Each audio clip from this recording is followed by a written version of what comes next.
Hello everyone, hope all of you are fine. Welcome to LIMS, Leiden Institute of Management and Sciences.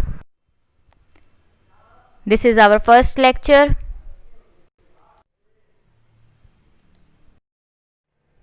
I am Sundas Khan, your lecturer for the course of Functional English.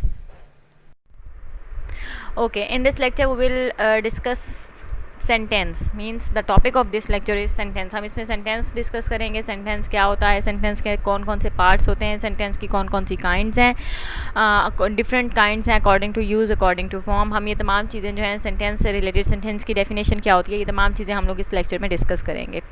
तो first सबसे पहले जिस चीज़ में हमारा focus होगा वो होगा definition of sentence, क्योंकि जब तक आपको सेंटेंस के बारे में पता ही नहीं कि सेंटेंस क्या चीज़ है, आप लोग फर्दर इस पर कोई डिस्कशन नहीं कर सकते. सेंटेंस क्या है? Sentence is a group of words that can make complete sense is called a sentence. Means के ग्रुप ऑफ वर्ड्स जो कि एक कंप्लीट सेंस आपको दे रहे हैं या एक कंप्लीट सेंस बना रहे हैं, तो उन ग्रुप ऑफ वर्ड्स को हम लोग जो नाम देते हैं वो है सेंटेंस का. अ group of words that makes complete sense, यानी कि एक वर्ड नहीं है बल्कि ग्रुप ऑफ वर्ड्स हैं, और वो अगर आपको कंप्लीट सेंस दे रहे हैं किसी चीज़ की तो वो सेंटेंस होगा. A sentence expresses a complete thought. Means के एक सेंटेंस जो है वो एक कंप्लीट थॉट से डील करता है. उसके अंदर आपको एक कंप्लीट थॉट मिलती है, उसके अंदर आपको एक कंप्लीट बात मिलती है. एक सेंटेंस में जो है वो एक्सप्रेस करता है, वो एक कंप्लीट थॉट एक्सप्रेस करता है, वो आपको एक कंप्लीट बात देता है, उसके अंदर आपको एक कंप्लीट थॉट मिलेगी. A sentence must contain a subject and a verb. अब आपको यहाँ पर मैंने कहा कि ग्रुप ऑफ वर्ड्स हैं जो कि आपको एक कंप्लीट सेंस दे रहे हैं, तो उस चीज़ को हम लोग सेंटेंस का नाम देते हैं. और अगर हम बात करें कि सेंटेंस में क्या क्या चीज़ें ज़रूरी हैं, तो वो हैं एक सब्जेक्ट एक ज़रूरी है सेंटेंस के अंदर, और सेकंड जो चीज़ है वो है वर्ब. एक सेंटेंस में एक सब्जेक्ट होता है और एक वर्ब होता है. ठीक है, ये दोनों चीज़ें सेंटेंस के लिए ज़रूरी हैं. एग्जाम्पल आपको दी है, Ali walked to the store. अब इसके अंदर देखें, अली मैंने आपको पहले बताया एक सब्जेक्ट है और एक वर्ब है, तो यहाँ पे हमें क्लियर करना पड़ेगा कि अली क्या सब्जेक्ट कौन सा है और वर्ब कौन सा है. अली जो है ये है सब्जेक्ट ऑफ द सेंटेंस आप कह सकते हैं, और वॉक मैंने रेड से मार्क किया है और नीचे वर्ब भी रेड से लिखा है ताकि आपके लिए इजी हो जाए कि वॉक जो है ये है वर्ब. अब आपको वर्ब की डेफिनेशन पता है कि वर्ब आपको क्या बताता है, या आपको एक्शन के बारे में बताता है या स्टेट ऑफ बीइंग आपको बताता है. तो यहाँ पर वॉक जो है ये वर्ब है और अली जो है ये है सब्जेक्ट. ठीक. और एक सेंटेंस जो होता है मस्ट कंटेन, उसके अंदर लाजमी है कि उसके अंदर एक सब्जेक्ट हो और उसके अंदर एक वर्ब होगा, तो ही वो एक सेंटेंस होगा. और सेकेंडली कि वो अगर आपको कंप्लीट मीनिंग दे रहा है, एक कंप्लीट थॉट जो है वो एक्सप्रेस कर रहा है, तो ही हम उसे सब्जेक्ट का सेंटेंस का नाम देंगे. We can categorize sentences based on their purpose and their structure. अब यहाँ पे आपको बताया जा रहा है कि हम लोग सेंटेंस को डिफरेंट कैटेगरीज में जो हैं वो रख सकते हैं. डिफरेंट कैटेगरीज हम सेंटेंसेस की बना सकते हैं based on their function, based on their purpose, based on there structure. Means कि हम स्ट्रक्चर की बेस पे और पर्पस की बेस के ऊपर सेंटेंसेस को डिफरेंट कैटेगरीज में जो हैं वो डाल सकते हैं. A sentence is a group of words. दोबारा से वही बात आई कि ग्रुप ऑफ वर्ड्स है that makes a complete sense, contains a main verb and begins with a capital letter. ये अगर आप चाहें तो आप ये एक डेफिनेशन तो है वो तैयार कर सकते हैं, क्योंकि इसके अंदर तमाम चीज़ें आ रही हैं कि ग्रुप ऑफ वर्ड्स है, कंप्लीट सेंस आपको दे रहा है, एक वर्ब और एक सब्जेक्ट इसके अंदर मौजूद है, और हमेशा जो है ये कैपिटल लेटर से जो होता है वो हम सेंटेंस को स्टार्ट करते हैं. तो एक ऐसा हम एक सेंटेंस उस चीज़ को कहेंगे या उस लाइन को कहेंगे जिसके अंदर ग्रुप ऑफ वर्ड्स हों जो कि आपको कंप्लीट सेंस दे रहा हो, जिसके अंदर एक वर्ब हो, एक सब्जेक्ट हो, और जो एक आप कह सकते हैं कैपिटल लेटर से हम लोग हमेशा सेंटेंस को स्टार्ट करते हैं. A set of words that is complete in itself, typically containing a subject and a predicate, conveying a statement, question, exclamation or command, and consisting of a main clause and sometimes one or more subordinate clauses. अब ये जो उनकी definition है ये बिल्कुल different है, यानी कि सेट ऑफ वर्ड्स हैं, यानी कि ग्रुप ऑफ वर्ड्स आप कह सकते हैं, जो कि कंप्लीट है इन इट्स सेल्फ. और टिपिकली वो क्या चीज़ कंटेन करता है, एक सब्जेक्ट और एक प्रीडिकेट. यहाँ पर सब्जेक्ट और प्रीडिकेट आया, हम प्रीडिकेट को भी नेक्स्ट डिस्कस करेंगे, क्योंकि पहले मैंने आपको कहा कि सब्जेक्ट और वर्ब होता है. अब मैं आपको कह रही हूँ सब्जेक्ट और प्रीडिकेट है. तो सब्जेक्ट हम डिस्कस कर चुके हैं, प्रीडिकेट अब हम डिस्कस करेंगे. कि प्रीडिकेट क्या होता है, कन्वेइंग अ स्टेटमेंट, जो कि एक स्टेटमेंट को हम कन्वे कर रहा है, मींस कंप्लीट थॉट की जगह यहाँ पे हम लोगों ने उसे और एलैबोरेट कर दिया कि कंप्लीट थॉट में क्या क्या चीज़ें आ सकती हैं। स्टेटमेंट आ सकती है, क्वेश्चन आ सकता है, एक्सक्लेमेशन आ सकती है, कमांड आ सकती है, और क्या चीज़ जो है सेंटेंसेस के अलावा क्या चीज़ पे बेस करता है, ये मेन क्लॉज हो सकता है उसके अंदर, और एक या एक से ज़्यादा सबऑर्डिनेट क्लॉजेस भी उस सेंटेंस के अंदर हो सकते हैं। तो मीन्स ये कि ज़रूरी नहीं है कि एक सेंटेंस जो है वो सिर्फ एक ही कंप्लीट थॉट आप तक पहुंचाए, वो एक से ज़्यादा बातें भी आप तक पहुंचा सकता है, लेकिन एक बात कंप्लीटली, एक थॉट कंप्लीटली एक्सप्रेस करना मस्ट होता है सेंटेंस के लिए। तो एक अ सेट ऑफ वर्ड्स जो कि कंप्लीट हैं, एक कंप्लीट सेंस आप तक पहुंचा रहे हैं, और टिपिकली वो क्या चीज़ कंटेन करते हैं, एक सब्जेक्ट कंटेन करते हैं, एक प्रीडिकेट कंटेन करते हैं, और कन्वे करते हैं, मींस के जो मैंने आपको पहले बताया था कि एक्सप्रेस करते हैं एक कंप्लीट थॉट को। तो वहाँ आप या तो लिख सकते हैं कि कंप्लीट थॉट, या फिर आप स्टेटमेंट कह सकते हैं, क्वेश्चन कह सकते हैं, एक्सक्लेमेशन कह सकते हैं, और कमांड कह सकते हैं। और ये कंसिस्ट करता है एक मेन क्लॉज के ऊपर एक सेंटेंस, और उससे समटाइम्स जो है वो एक मेन क्लॉज के साथ साथ एक या उससे ज़्यादा सबऑर्डिनेट क्लॉजेस भी एक सेंटेंस का हिस्सा होते हैं। तो ये जो है ये डिटेल्ड डेफिनेशन है एक सेंटेंस की।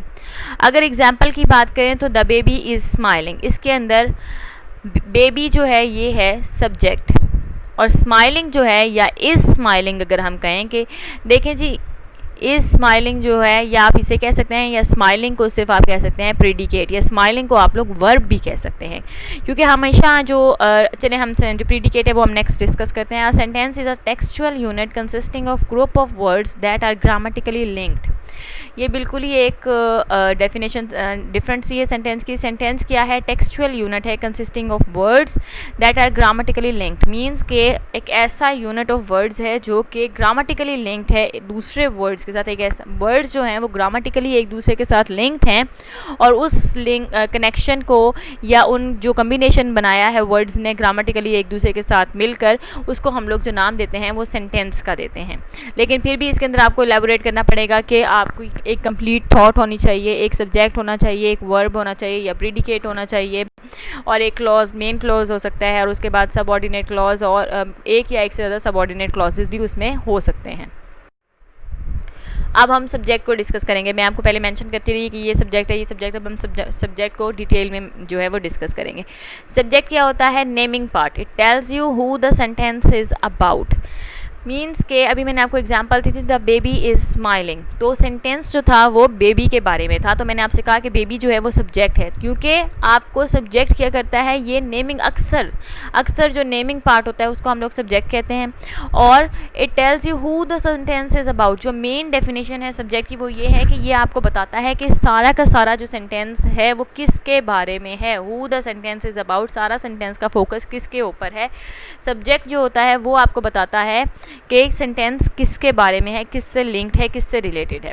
द पर्सन और thing the sentence is about is the subject.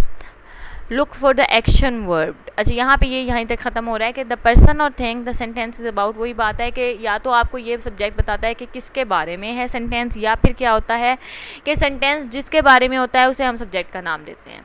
ठीक है, सब्जेक्ट क्या है, ये आपको बताता है कि किसके बारे में सेंटेंस है, या सेंटेंस जिसके बारे में बात कर रहा है, ये सारी बात जिसके बारे में हो रही है उसे भी आप सब्जेक्ट का नाम दे सकते हैं। अब आपने क्या करना है, अगर आपको सब्जेक्ट जो है वो इंडिकेट करने में मसला हो रहा है तो वो आप लोग इजीली इस तरह से सॉल्व कर सकते हैं कि आप लोग एक्शन वर्ब को ढूंढें। एक्शन वर्ड कौन सा है सेंटेंस में।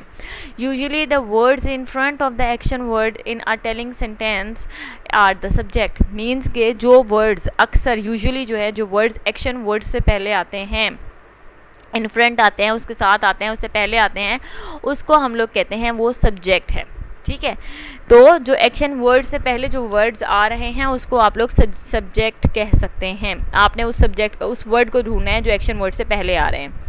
द सब्जेक्ट इज़ हु और what is completing the action of the sentence action doer. और सब्जेक्ट की क्या डेफिनेशन है, सब्जेक्ट को आप कह सकते हैं कि subject is the action doer. Action doer को हम लोग सब्जेक्ट का नाम देते हैं। क्यों? क्योंकि हमें ये बताता है कि what is completing the action और who is completing the action. Subject हमें बताता है who is completing the action और what is completing the action, और सब्जेक्ट को हम लोग एक्शन डूअर ऑफ सेंटेंस भी कह सकते हैं। तो आपने देखना है कि काम कौन कर रहा है सेंटेंस में। अगर आपको सब्जेक्ट को ढूंढना है तो आपने देखना है कि एक्शन डूअर कौन है। The subject can either B noun और प्रोनाउन, वो मैंने आपको दोनों एग्जाम्पल दी हैं कि मैंने आपको कहा द बेबी इज़ स्माइलिंग और आप कह सकते हैं ही इज़ स्माइलिंग, तो नाउन और प्रोनाउन दोनों आ सकते हैं। सब्जेक्ट नाउन भी हो सकता है और प्रोनाउन भी हो सकता है। Often the subject appears at the beginning of the sentence, और अक्सर ये होता है यानी कि मोस्टली ये होता है कि सब्जेक्ट जो होता है वो बिगनिंग ऑफ द सेंटेंस में ही आपको इंट्रोड्यूस करवा दिया जाता है। बिगनिंग ऑफ द सेंटेंस में आप देखें कि सब्जेक्ट कौन है, अगर आपको तभी नहीं मिल रहा तो देखें सेंटेंस किसके बारे में बात, किस पूरे सेंटेंस में किसके बारे में बात हो रही है, या पूरा सेंटेंस किससे रिलेटेड है, किसके बारे में है सेंटेंस। और अगर ये भी नहीं तो फिर एक्शन वर्ड को ढूंढें, एक्शन वर्ड के साथ जो वर्ड होगा, एक्शन वर्ड से पहले जो वर्ड होगा वो होता है सब्जेक्ट, ठीक है। या फिर आप देखें एक्शन डूअर कौन सा वर्ड कौन है, एक्शन डूअर जो होगा वो ही होगा सब्जेक्ट हमारा सेंटेंस में।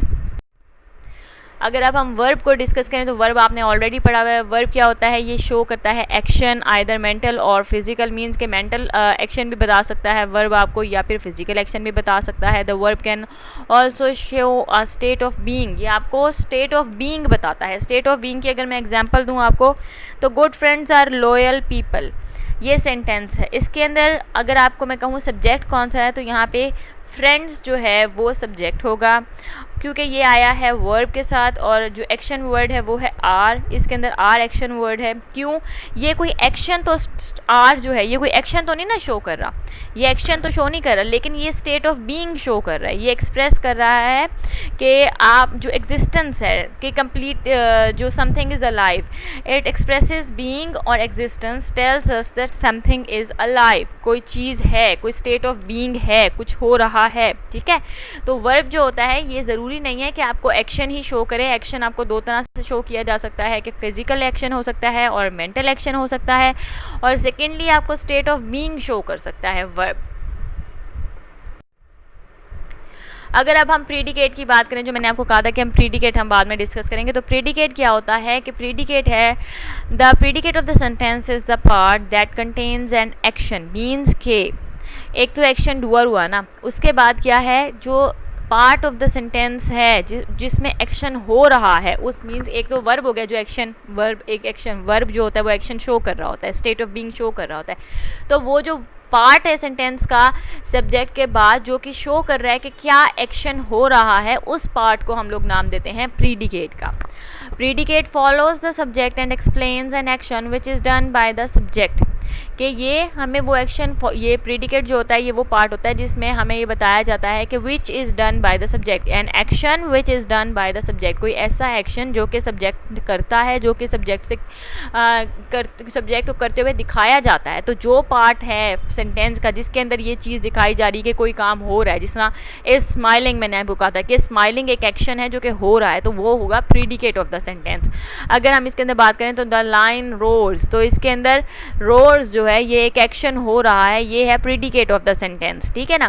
तो वो पार्ट सेंटेंस का जिसके अंदर आपको एक्शन होते हुए दिखाया जाता है, उस पार्ट ऑफ द सेंटेंस को हम लोग नाम देते हैं प्रीडिकेट का।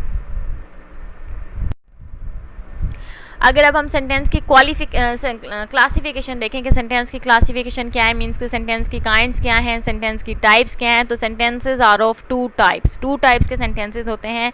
एक होता है अकॉर्डिंग टू यूज़ और एक होता है अकॉर्डिंग टू फॉर्म, मीन्स के एक होता है हम सेंटेंस को यूज़ किस तरह करते हैं और एक होता है अकॉर्डिंग टू फॉर्म के उनकी कौन कौन सी फॉर्म्स हैं, अकॉर्डिंग टू फॉर्म्स सेंटेंस की, या हम किस तरह की कौन कौन सी डिफरेंट फॉर्म्स हैं सेंटेंसेस की जिसके अंदर हम लोग उनको जो है वो कैटेगराइज कर सकते हैं। ओके नाउ अब हम जो है सेंटेंस की क्लासिफिकेशन देखेंगे, टाइप्स ऑफ सेंटेंस देखेंगे कि सेंटेंस की कौन कौन सी टाइप्स हैं अकॉर्डिंग टू यूज़। आप ये बात याद रखें कि ये जो सी टाइप्स मैं आपको सेंटेंस की बता रही हूँ ये हैं according to use, types of sentence according to use, कि हम उनको किस किस तरह से यूज़ करते हैं या किस किस तरह से सेंटेंस को डिफरेंट तरह से जब हम यूज़ करते हैं तो उनकी डिफरेंट टाइप्स जो हैं हम उनको कौन कौन से डिफरेंट टाइप्स में जो है वो कैटेगराइज कर सकते हैं। तो नंबर 1 जो है ये है declarative, then imperative, then interrogative, then exclamatory, और इसके बाद मैंने मेंशन नहीं किया क्योंकि अक्सर उसमें जो है वो जब हम जो मेन टाइप्स हैं वो यही 4 हैं, लेकिन एक और टाइप है जो ऑप्टेटिव है और अक्सर उसको भी इस्तेमाल किया जाता है, तो वो है आप कह सकते हैं कि 5 आपको 4 जो है वो मेन टाइप्स हैं और ऑप्टेटिव भी हैं टाइप ऑफ सेंटेंसेस। तो नेक्स्ट हमारा जो लेक्चर होगा उसके अंदर हम लोग जो हैं ये टाइप्स जो हैं वो डिटेल में डिस्कस करेंगे।